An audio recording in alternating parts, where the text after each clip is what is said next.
Welcome to The Explainer. Today, we're quite literally lifting the hood on those apps you probably check first thing when you wake up and the very last thing before you go to sleep. We're going to uncover the behavioral psychology that's actually driving our digital habits. Let's kick things off with a pretty simple question. Why might you absolutely panic over losing a Snapchat snap streak or, a language learning streak on Duolingo? Seriously, have you ever actually asked a friend to log into your account just to keep a streak alive while you were out camping without cell service? It seems like a minor thing, right? Just a meaningless digital number on a screen, but the desperation people feel to maintain these daily rituals is incredibly common. And more importantly, it's deeply rooted in exactly how our brains are wired. To figure this out, we're going on a structured journey today.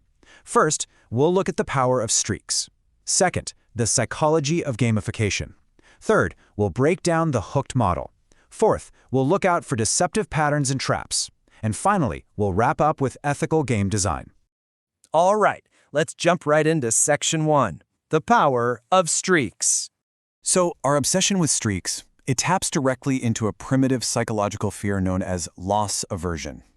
Behavioral economists and gamification experts have long pointed out that we humans are often way more motivated by the fear of losing something we already have than by the prospect of gaining something entirely new. Think about it.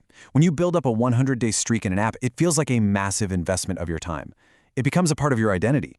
Breaking that streak doesn't just mean starting over at day one. Psychologically, it feels like taking 100 days of hard-earned effort and just throwing it straight into the trash. That heavy feeling of loss is exactly why you keep logging in day after day. You aren't necessarily doing it to get better at the activity anymore. You're putting in the effort just to avoid losing the progress you've already built up. Moving on to Section 2, the psychology of gamification. To really go deeper here, it's vital to understand what actually motivates us as humans in the first place. We need to contrast the intrinsic joy of simply doing an activity with the extrinsic bribery of earning a digital badge. Ask yourself, are you learning a new language because you genuinely want to chat with locals on your next vacation? Or are you mostly just doing it to get that shiny gold badge at the end of the week? Intrinsic rewards come entirely from within. You do something because learning or mastering it feels inherently satisfying. Extrinsic rewards, on the other hand, are completely external. You're doing the task specifically to get points, climb up a leaderboard, or earn some digital loot. Gamification leans incredibly heavily on these extrinsic factors to get you moving when your internal motivation starts to fizzle out. Now, app designers leverage a wild concept called operant conditioning to keep us hooked. This traces all the way back to behavioral psychologist B.F. Skinner and his famous Skinner boxes. Basically, Skinner discovered that if you put an animal, like a rat, in a box with a lever and it occasionally gets a food pellet when it presses that lever, the rat will obsessively keep pressing it. By systematically using consequences like variable rewards and reinforcements, modern tech developers apply this exact same science to us. They subconsciously train us to repeat specific actions, like opening an app, pulling down to refresh a feed, or instinctively clicking that glowing red notification badge. When you map out user engagement over time, you'll see this super steep, relentless curve.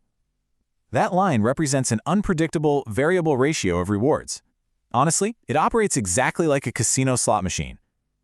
Think about it. If you received a fantastic reward every single time you opened an app, you'd actually get bored pretty quickly. But variable rewards absolutely thrive on unpredictability. Because you never quite know when you're going to get the big win, a hilarious video, a juicy piece of gossip, or a ton of likes on your new photo, your brain actually spikes with dopamine in anticipation of the unknown. That unpredictability drives the steepest engagement. You just can't help but keep pulling the lever. But here's the kicker. Apps don't just use positive rewards to keep you playing. They also rely heavily on negative reinforcement. This essentially punishes you with virtual consequences if you dare to ignore them. Remember the absolute cultural phenomenon that was Farmville? Millions of people were genuinely stressed out because if you didn't log into the game on a strict schedule, your virtual crops withered and died. The reward for logging in wasn't actually a prize. It was simply the removal of a bad outcome. It was the avoidance of that mild, manufactured anxiety over losing your virtual farm. Which brings us to Section 3, the hooked model. All of these psychological tricks are synthesized perfectly in Nir Eyal's hooked model. It's a very widely recognized 4-step playbook for creating habit-forming products. Let's walk through it together using a social app like Instagram or TikTok. It always starts with a trigger, maybe a ping on your lock screen, or simply that internal feeling of boredom while you're waiting in line. That leads to an action, which is the frictionless, dead simple behavior of opening the app and starting to scroll. Then comes the variable reward, giving you that unpredictable dopamine hit as you sift through kind of boring videos until you suddenly find one that makes you laugh out loud. Finally, there's investment. That's where you leave a comment, follow a creator, or upload your own content. That investment makes the app so much harder to leave and practically guarantees you'll be primed for the very next trigger. Now, I should point out there's a pretty massive and ongoing debate about this entire framework. On one side, Nir Eyal argues strongly that individual users have the personal responsibility to manage their own screen time and control their use of these habit-forming products. Critics, however, are quick to point out that this closely mirrors how the tobacco industry historically deflected blame. They argue that emphasizing personal responsibility is just a convenient corporate tactic used to minimize accountability for engineering systems that are intentionally designed to be practically irresistible. That leads us right into Section 4, Deceptive Patterns and Traps. So what happens when psychological nudges cross the line into outright manipulation? Well, we enter the territory of deceptive patterns. These design choices essentially use your own cognitive distortions against you. Think about the sunk cost fallacy for a second. If you've already spent $50 trying to get a rare character in a mobile game's loot box, your brain tells you, hey, I can't quit now because then that $50 was totally wasted. So what do? You spend more. Then there's optimism bias, which is the irrational belief that your luck is about to change and your very next pull is going to be the big win. Or the gambling fallacy, where you falsely believe past events somehow affect future odds. Designers purposely weave these psychological traps into the code to keep you engaged long past the point of actual enjoyment. Gamification expert Richard Bartle puts it pretty bluntly. Relying entirely on extrinsic rewards is basically bribery. And the danger of bribery is that its magic eventually wears off.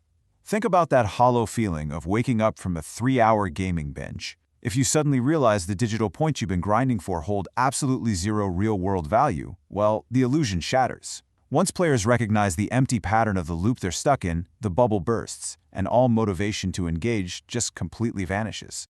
And if we look at researcher Natasha Dowschul's incredible work on electronic gambling machines, we see the severe end of the spectrum. Her research highlights how exact sensory manipulations, the perfectly pitched casino sounds, the bright, flashy colors, the frictionless, rapid-fire nature of infinite scrolling are engineered to put users into what she calls the machine zone. It's this trance-like state where the rest of the world just fades away. When gamification tactics shift toward extracting maximum time and money using opaque algorithms, they can trap users in deep, very unhealthy compulsion loops. Okay, let's turn to Section 5, Ethical Game Design. So how do we fix this? Well, a responsible path forward in the tech industry absolutely requires strict adherence to ethical gamification principles. Systems must provide real, informed consent and prioritize transparency. That means you, as the user, actually understand how your data is being used and how the app is trying to influence your behavior.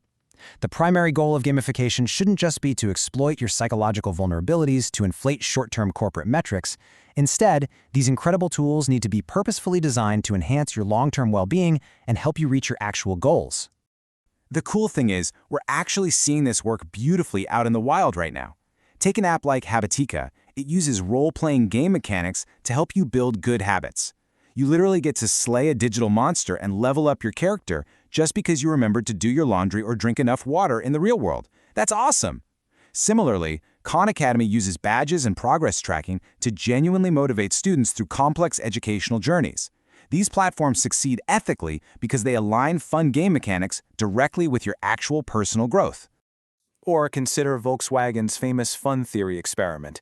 This is brilliant. By transforming a standard subway staircase into a giant functioning piano, they used pure, playful motivation to nudge people toward healthier choices. Commuters were actually choosing to take the physical stairs instead of the easy escalator, simply because stepping on the keys and making music was incredibly fun. It's the perfect contrast to the dark patterns we discussed earlier. It relies on wholesome, intrinsic motivation. As we wrap up today's explainer, I want to leave you with a little something to chew on regarding your own digital autonomy. The next time you pick up your phone and feel that sudden, undeniable urge to check a notification, maintain a streak, or just scroll for 5 more minutes, take a pause. Ask yourself, are you playing the app, or is the app playing you?